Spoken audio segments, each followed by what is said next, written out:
The Godox V480 costs $169 and gives you everything you need to start with flash photography. A long-lasting battery, TTL high-speed sync, a touchscreen, and a modeling light, though I still have a small problem with it that I will explain later. Let me show you in this video how I plan to use it.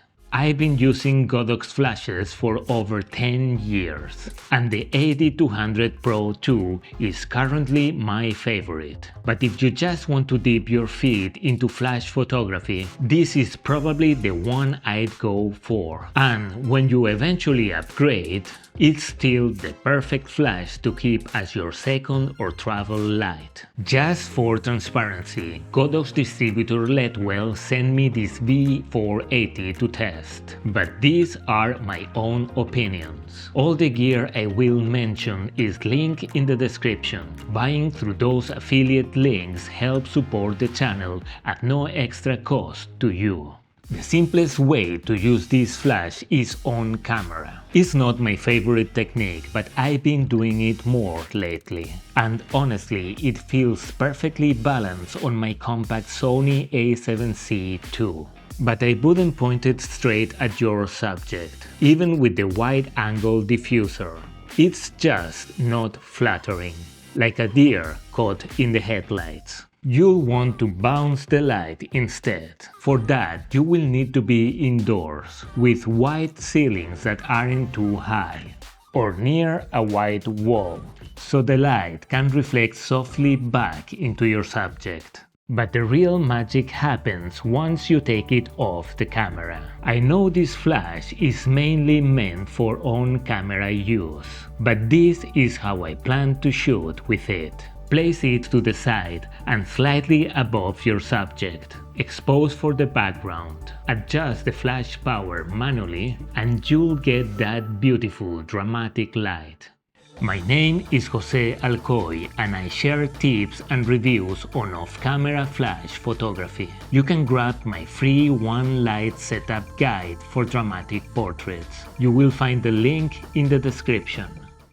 You will need to invest in a few things if you want to use this flash off camera. A trigger like the Godox X3 I reviewed over here, which even lets you control the modeling light. A light stand and a softbox. I will link options that don't require a Bowens adapter, so you can keep things simple. The satisfaction you will get out of it is totally worth it. Just wait until your friends and family start saying that your pictures look like they came straight out of a magazine. Every man needs a hobby, and I can tell you, this one is as fulfilling as it gets. Now, about the bells and whistles of this flash. I'm in the manual camp. I never use TTL.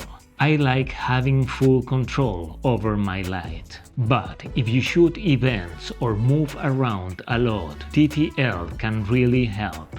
It measures the light through the lens and adjusts the flash power automatically, so you can focus on shooting instead of tweaking settings. Most of the time I shoot below the camera's flash sync speed, but on my Sony a7C II, that limit is just 1/160th of a second, so it's easy to go over. High-speed sync solves that by pulsing the flash rapidly. It's especially useful when shooting wide open in bright daylight, since that requires a fast shutter speed. If that's how you like to shoot, it's a lifesaver. Just bear in mind that this feature reduces power, so you won't be overpowering the sun. But if that's your goal, this probably isn't the flash for you anyway. So, my issue with the modeling light. It works fine when the flash is on your camera, but once you stick it into a softbox, it's basically useless. I just wish they'd put the modeling light in the Fresnel head instead. You can tell this flash was really designed to be used on camera.